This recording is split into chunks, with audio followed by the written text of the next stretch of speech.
سراج الدین حقانی په نظام کې د داسې کړنو پر مخنیوي ټینګار کوي چې خلک زړه ماتي کوي.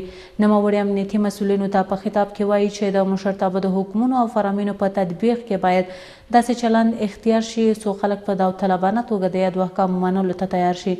د کورنیو چارو وزارت سرپرست له ولس سره پر نرم چلند ټینګار کړی دی او زیاته کړې ده چې زور کارول باید د دښمن د محوه کولو لپاره وي. د کورنیو چارو سرپرست وزیر سراج الدین حقانی د اوسني نظام د بقا په موخه شریعت معیار ګرځول حیاتي بولي او زیاتوي په نظام کې باید داسې کړنو چې ولس زړه ماتي کوي په کلکه مخنیوی وشي.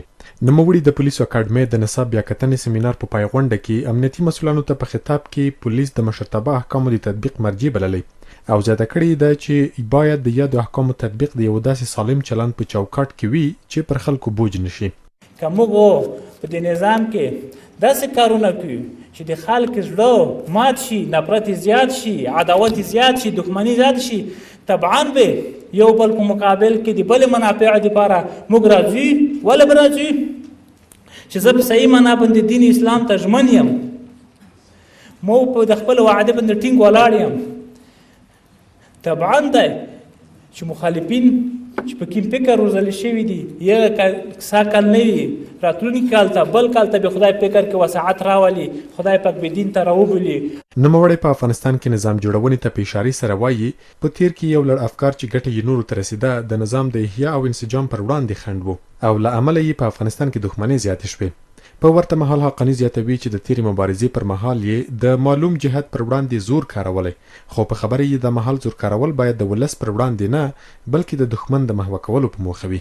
او اوس چې دی زه خدای زورور کړم، خو دې ته نه یم زورور کړی چې په خپلو دوستانو زور ووایم. دا زور چې ما ته خدای راکړی دښمنانو دپاره یې راکړی، دا کبر چې خدای راکړی دی دښمنانو دپاره د خدای دا کبر راکړی دی. نه، په خپلو وروڼو باندې به موږ کبر نه کړو، خپل ملت به کبر نه کوي. موږ به ځان کې کوم صفت پیدا کوي؟ محمد رسول الله والذین معه اشداء علی الکفار رحماء بینهم. سراج الدین حقانی د پولیسو پر مسلکیتوب د ټینګار ترڅنګ وایي چې تیره مبارزه باید د دندې د بدیل په توګه تلقي نشي او یا د مبارزه د هیواد پر وړاندې مکلفیت بولي. دا معیار ما ګرځوي چې ما 10 کاله جهاد کړی دی، خدمت مې کړی دی، نن ما ته وظیفه نه پیدا کېږي. خو د جهاد مې چې کړی دی د دې دپاره مې کړی دی، د وطن د ازادۍ د ساتنې دپاره، د دین د ساتنې دپاره مې د قرباني ورکړله. د نظام په جوړونه کې که زه خدمت ته درېږم لکه پرین مو چې په سنګر کې لوږه تنده بخوبي تېروله، نن به زه د غومره تکلیف ځان تېر کړم، زه به دغه موټر زده کړم، دا ډراوري به زده کړم، زه به بیا خدمت ته راوځم. سراج الدین حقانی داسې مهال د نظام د بقا په موخه له خلکو سره د سالم چلند پر کولو ټینګار کوي چې نوموړی مو د وړاندې یو شمېر ولایتونو ته پر سفر و او هلته یې له خلکو او قومي مشرانو سره په لیدنه کې د دوی ستونزې له نږدې اورېدلې وې. امیر خان متقي د ترهګرۍ په اړه د ګاونډي هیوادونو اندېښنې رفع شوې بولي. نوموړی وایي له هیوادونو سره د افغانستان اړیکې د پراخېدو په حال کې دي او هغه اندېښنې هم رفع شوې دي چې له افغانستانه د ترهګرۍ جوړېدلو په اړه مطرح شوي دي. په همدې حال کې د بهرنیو چارو وزارت سیاسي مرستیال له نړۍ سره د افغانستان تعامل مهم بولي او زیاتوي چې سرپرست حکومت په یاده برخه کې بشپړ چمتووالی لري. د بهرنیو چارو سرپرست وزیر چې د روسیې په کازان ښار کې د ماسکو فارمټ تر سره کیدونکې ناستې کې د ګډون په موخه د هیواد ته تللی، نن یې په ماسکو کې د افغانستان سفارت له کارکوونکو سره لیدلي. نوموړي د یادې لیدنې پر مهال ویلي دا مهال له هیوادونو سره د افغانستان ډیپلوماټیک اړیکې د غوره کېدو په حال کې دي او له همدې کبله د ګاونډیو هیوادونو هغه اندېښنې چې له افغانستان څخه د ترهګرۍ د پراختیا په برخه کې لري رفع شوي دي. د افغانستان خاوره، د افغانستان ګاونډیان د ټول افغانستان په امن سو، له تشویش خلاص سو، دا یوه غټه لاسته راوړنه ده. همدارنګه مخدره مواد بله هغه ستونزه وه چې د موږ او د نړیوالو اړیکې هم خرابې کړې وي، خپل افغانانو ته هم ضرر و، ګاونډیانو ته هم ضرر و، هغه هم کشت الحمدلله 0 ته راټیټ سو. په ورته مهال د بهرنیو چارو وزارت سیاسي معین له نړۍ سره تعامل مهم بولي او زیاتوي چې سرپرست حکومت د یا تعامل لپاره بشپړه چمتووالی لري. هر ملک، هر وطن که یو قدم موږ ته په دوستۍ کې راوړاندې کیږي، موږ ورته 2 او 3 قدم وړاندې کیږو. دا زموږ پالیسي د غواړو چې له دنیاوالو سره په مسالمت آمیزه توګه باندې ژوند سره وکړو. په دې منطقه کې که څومره ګډوډي وي، ناخوالې وي، جنګونه وي، مشکلات وي، دا په نورو باندې هم تاثیر کوي. شنونکي د اسلامي امارت په متوازن بهرني سیاست ټینګار لري او د افغانستان په مسله کې د امریکا، روسیې، چین او د پاکستان په ګډون د ایران موقف اړین بولي.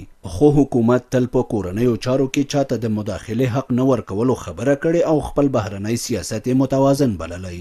اساسي لوبغاړي د افغانستان په سیاست کې، افغانستان په چارو کې چې تاثیرګذار دي امریکا، چین او روسیې دي. دغه درې هیوادونه دي او دوام نور چې پاکستان او ایران دی.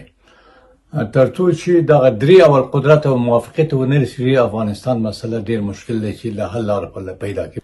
ټاکل شوی چې د مسکو فارمټ ناسته به د روان سپټمبر میاشتې په 29مه د روسیې په کازان ښار کې ترسره شي، چې پر افغانستان سربیره به پکې د سیمې پر وضعیت هم خبرې اترې وشي. یا د ناستې ته د افغانستان بهرنیو چارو سرپرست وزیر په مشرۍ یو پلاوی وربلل شوی. شیر محمد عباس ستانکزی وایي چې د ځینو هیوادونو د بې ثباتۍ مسؤل افغانستان نه دی. هغه د افغانستان ثبات د سیمې ثبات سره تړلی بولي او زیاتوي چې افغانستان د جګړې قرباني هیواد په توګه د هیڅ هیواد بې ثباتي نه غواړي.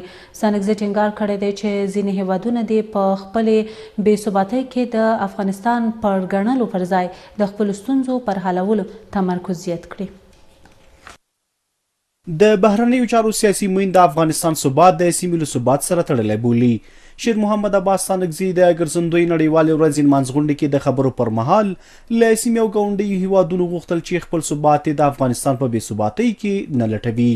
په داسې حال کې چې پاکستان سرپرست لومړي وزیر انور الحق کاکړ د پاکستان اوسنۍ بې ثباتۍ پړه پر افغانستان ورچولې. خو ستانکزی که څه هم ښکاره د کوم هیواد نوم نه اخلي، زیاتوي چې ځینې هیوادونه د خپلې داخلي ستونزې په خپله حل او پر افغانستان پورې د تړاو نه ورکوي. زمونږ خواهش، زمونږ تمنا او توقع هم د دنیاوالو نه، له غربي ملکونو نه، بالخصوص زمونږ د منطقې او له ګاونډیو ملکونو نه دا دی چې د افغانستان په ثبات، د افغانستان په آرامۍ کې، د افغانستان په اقتصاد کې مثبت قدمونه کیږي او دا به د ټولو په خیر باندې وي. افغانستان که آرام و، زمونږ ګاونډ به آرام وي. که افغانستان کې خدای ناخواسته اور بل او مشکلات و، زمونږ ګاونډیان به هم ترېنه آرام نه وي. نوموړی وایي افغانان 40 کاله د جګړې قرباني شوي او نه غواړي چې خاوره بیا د جنګ جګړو مرکز شي. ستانکزی یو ځل بیا ډاډ تازه کړ چې د افغانستان خاوره به د هیڅ ګاونډي پر ضد ونه کارول شي. هر ملک ځان ته مشکلات لري، ځان ته داخلي ستونزې لري چې البته هغه په خپله ملک پورې ارتباط نیسي او باید په داخل د ملک حل سي. 40 سال بالای ما جنگ تحمیل شد، اینجا شوروی آمد 10 سال تیر کرد، بعد از او آمریکا و قواتای ناتو در افغانستان آمد، 20 سال در افغانستان سپری کرد. هر کشوری که در بین کشورشان مشکلات است، مشکلات امنیتی و اقتصادی است، اونا باید کوشش بکنن تا مشکلات خودشان حل بکنن. ستانکزی دغه راز په پاکستان کې له افغان کډوالو سره ناوړه چلند ته په اشارې وایي چې د پاکستان او ایران په شمول د افغان کډوالو کوربه هیوادونه د نړیوالو منل شوو نورمونو په چوکاټ کې د یادو کډوالو حقونه خوندي کړي. خو په دې وروستیو کې کوم حالت چې زمونږ په مهاجرو باندې زمونږ په ګاونډیو ملکونو کې راځي، دا هم د زغملو نه دي. مونږ په دې خپلو دوستو ملکونو باندې غږ کوو او دا په زغرده ورته وایو چې زمونږ له مهاجرو سره چې په ګاونډیو ملکونو کې دي او د نړۍ په نورو ملکونو کې دي، په هغه بین المللي معیارونو چې د مهاجرت دپاره دي هغسې رفتار ورسره وکړي. مهاجرین بې ځایه ونه ځوري. هغه مهاجرین چې هلته قانوني د استوګنې اسناد لري، بندیخانو او بې عزتۍ نه یې لاس واخلي.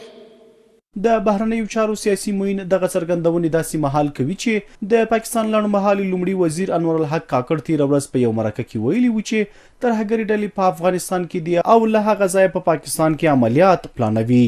هغه چې شیر محمد عباس ستانکزی دا ډول تورونه له واقعیت لرې بولي. چارواکي وایي د پاکستان په کراچۍ ښار کې سلګونه افغان کډوال نیول شوي دي.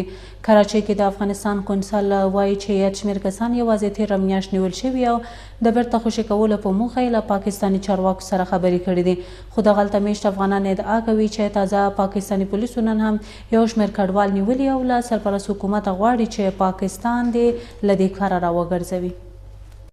په پاکستان کې د پولیسو له لوري د افغان کډوال د نیولو او ورسره ناوړه چلن لا هم دوام لري. کراچۍ کې د افغانستان قونسل تاییدوي چې یوازې تېره میاشت له 900 ډېر افغان کډوال د پاکستاني پولیسو له لوري نیول شوي دي. د نوموړي په خبره په تېر یو کال کې د پاکستاني پولیسو له لوري بیا نږدې 3.5 افغان کډوال نیول شوي چې د بیرته خوشي کولو لپاره له پاکستاني چارواکو سره بحثونه هم کړي دي. دغه یو میاشت کې د مجموعي تعداد تقریبا 900 نه لږ بره کسان نیول شوي دي. هغه نه مخکې هم ډېر کسان نیول شوي وو خو تقریبا یعنی 3000 شاوخوا کسان نیول شوي وو هغه په دغه یو کال کې. تخاري ټینګار کوي چې پاکستان ته د اصولو سره سم له افغان کډوالو سره چلند وکړي او دغه غرض له هغو افغانانو چې پاکستان ته د سفر قانوني اسناد نه لري غواړي چې په ناقانونه توګه د یاد هیواد ته له سفره ډډه وکړي. ټولو ته موږ پیغام رسولی دی د افغانانو کوم دی باندې کوم ظلم او کوم زیادتي کېږي هغه هم موږ رسولی دی.